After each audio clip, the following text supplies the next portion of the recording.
This phone is called the InFocus M560 or the M808. It has a 5.2 inch 1080p display. It has a 16 megapixel camera on the back with a LED flash. Looks like some kind of dual tone there. I don't know for sure, but you can see a noise cancellation mic back there. Has a 5 megapixel camera on the front. Headphone jacks on the top. Power button is on the left side on the top with the volume rocker right up under it. On this side, you have a SD card slot that holds up to 128 gigs and then a dual nano SIM. On the bottom here, you've got a microphone over here, charging sink, and a speaker right here. As you can see immediately, the phone has a all metal design. And this definitely seems to be inspired by some other devices. Kind of looks more like, it makes me think of the Lenovo line a little bit. But it has some pretty good specs. It has 2 gigs of RAM. It has a octa-core 64-bit processor. It is a MediaTek processor. It has 16 gigs of memory on board. And it's, obviously you can see the main selling point of this phone is probably going to be the all-metal body. It's really metal too. I've matched it up against some of my other phones and quality-wise, and it is very high quality. It looks very good, very stunning. The way it's set up. The screen is really nice. I have a less vibrant screen wallpaper on here, so let's switch to something kind of vibrant. So you can actually see how the colors actually pop off the screen. It's really good. It's a little bit more bright. But this is a very stunning device. It has its ups and downs like every other device, but it is a very nice device. It's, the screen itself is 5.2 inches, and that alone on a budget device is a killer feature. But what else makes this phone so special? I think the fact that it has an all-metal body, in the way it's built, it just looks beautiful. I've been using this for several days now, and I felt like it was time to go ahead and give you my thoughts on it. It is a beautiful device. The most attractive part of this package is the price. It's no secret, this phone only costs $100. So you're getting a mid-range device according to today's specs. You've got a 1080p display, 5.2 inches, 13 megapixel camera on the back, 5 on the front, a very loud speaker down here. It's a single port out, but it is loud. You get an all-metal body. The screen is just gorgeous. And you get some perks. Now there are some downsides to the phone. Like all devices, there are some things that you're going to miss out on. But it's not bad. It's just, you know, wish it was there or wish it was improved. So I'm going to actually start with my dislikes first because I want to end the video on a good note. Let me turn off Wi-Fi here so I don't get any kind of notifications. All right. Dislikes first would be the camera. Now the camera on here shows to be a 13 megapixel camera on the front. It has these different shooting modes here. It's got a lot of shooting modes. Let me zoom a little bit. All right, so you've got normal mode, picture-in-picture mode, which will remind you of the Samsung thing. It's got live photo mode, which is cool. Another cool one is the multi-angle view mode. And it's really nice. Those are some good features. But really, we want to focus on the quality here. And a lot of these phones that I get, some of them have good quality, some of them have okay quality. Even though I'm saying this is a dislike, I'm comparing it against my current lineup. And my current lineup of phones has killer cameras. With that, though, comes a killer price. This phone, this may be a dislike for this device. However, it's still not a deal breaker. So the cameras, in my book, are on the dislike side because, you know, the settings are minimalistic. It's not much going on here. You can't really, you've seen this type of setup before on these phones that I get like this that are from overseas or just brands that wouldn't normally be released in the US. But the quality is more importantly what I would focus on. And I took a picture here. This picture was actually taken with the rear camera. And the tones on here look almost green. They look really, really green. This is a rear camera. The shirt I'm wearing is actually dark gray or kind of a darker gray. But this picture was taken with the front camera. Now this picture is a little bit closer to reality. The Nike shirt that I'm wearing, it's actually gray with a very, very bright lime green, because I have some lime green and gray Nikes to match the shirt. So this is more accurate than this. This looks kind of green. Everything looks green now. Even I look green in that photo. But this front camera actually performs pretty good. It's a little bit more closer to reality.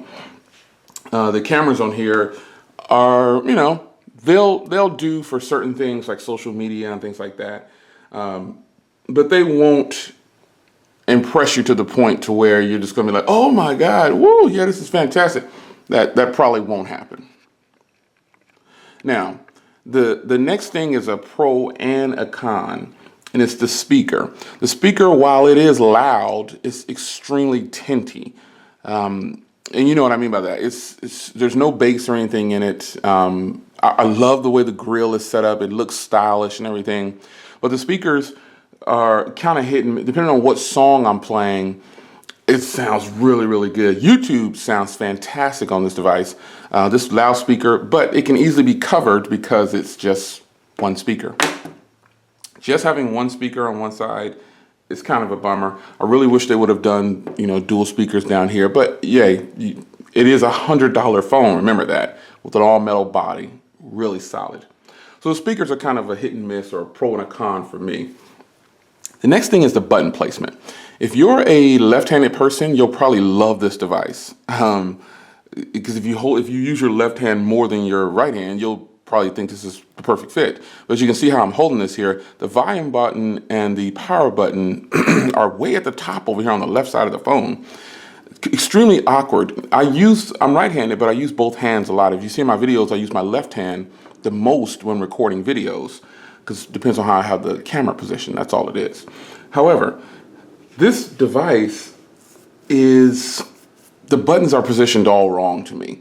They're too far at the top of the device, and they're on the left side. If they would have just put the power button over here, then boom, that would have been problem solved. Or put both of them over here. Just give me the power button over here somewhere, and that can solve for that issue, and I could be able to deal with this. But again, it's not so much a deal breaker. It's just kind of weird that everything's on the top left side, and it has something to do with the motherboard and how it's put together, obviously. But nonetheless, it's kind of a con for me. It's kind of a dislike. Performance leans more on the con side for me, because it runs, before I loaded up a lot of applications, it was flowing. Then after I loaded up all my applications, and then I started gaming, this is where I saw a few hiccups. It would kind of stutter a little bit. It wouldn't give me the best performance. But then other days, it was perfect, man. I mean, that was flowing. So I know it's just that MediaTek processor, but the fact that let me give you some gameplay. All right, so let me turn the volume down on this too, so I don't get any kind of copyright mess. So performance on here is cool, man. I mean, I don't know. It was kind of a hit and a miss. I was happy that it was performing well. Then all of a sudden one day I just was using it, and boom, it just was like the task manager was just going crazy. It wouldn't close out things, and then I rebooted, and then it was good. This phone does have 2 gigs of RAM in it, so it should be performing at a good level. The MediaTek processor isn't a bad processor. It's not a bad processor. It's just for some reason, I don't know what happened. They're not let me get nothing down, is it? But performance right now in this video is actually pretty good. Let's pause that. But there was a little bit of gaming for you too. So gaming on here it was pretty fun, man. All of a sudden the processor, it doesn't get hot or anything. The phone doesn't get hot, nothing like that. It's just that this one particular day, it just was acting weird. So I turned it off and turned it back on. It wouldn't let me do a screenshot. It said I was out of memory. I was like, what the heck is going on? But you know, that was just very weird. I don't know what that was about. It could have just been I was pushing the phone too hard. But, you know, it happens to all devices. And the reason it's not so much a deal breaker for me is because this phone is $100, literally. The last thing that I kind of put on the dislike side is because I'm getting used to it. It's not something that you need, but I don't like to enter in pins and passcodes anymore. And this doesn't have a fingerprint reader. It would have been nice to have a fingerprint reader on the back or somewhere on the buttons or side. But this phone is so rounded and so sleek.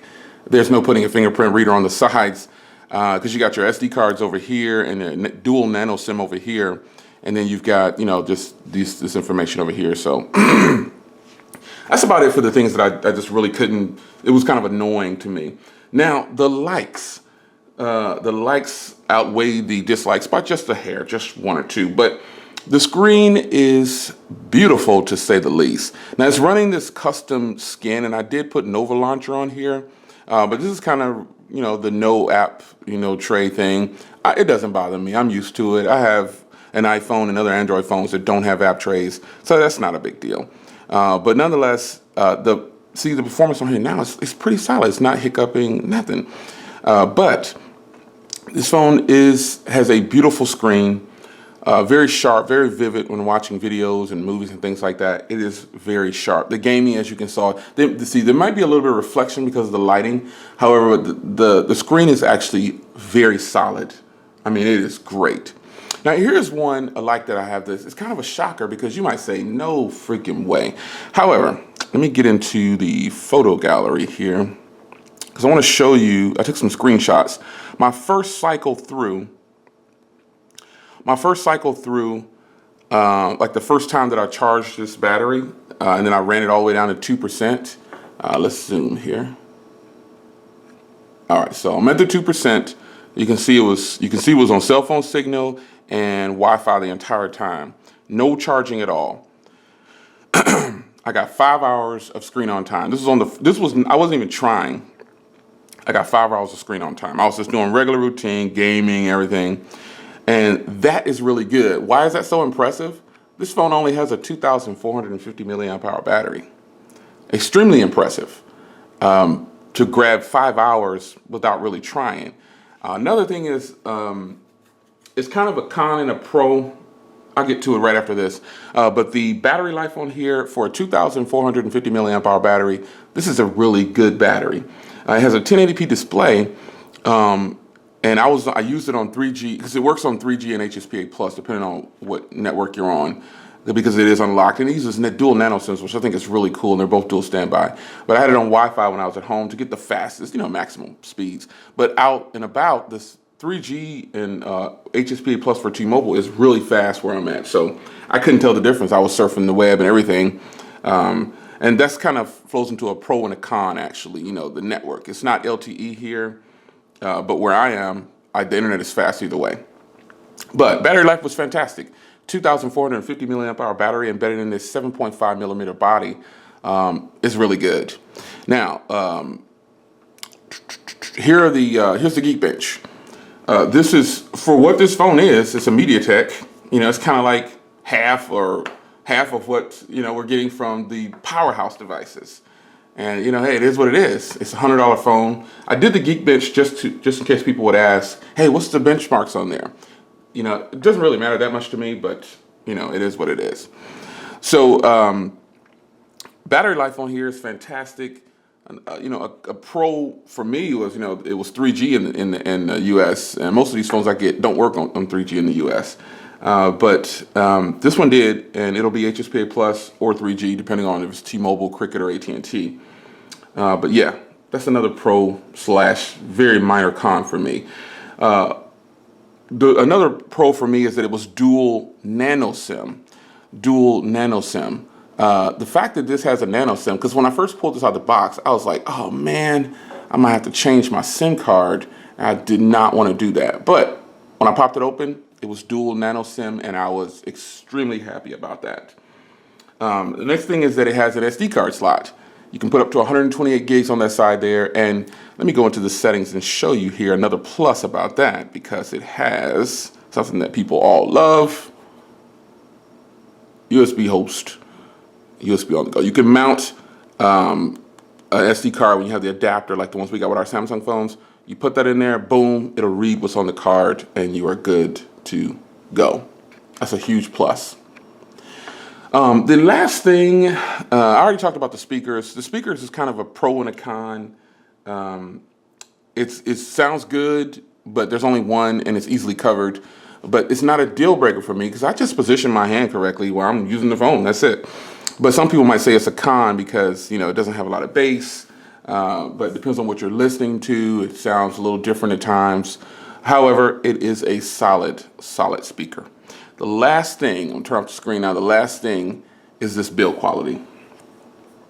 This build quality, this phone actually feels exactly like my iPhone 6S or my 6S Plus. It feels the same, it feels exactly the same.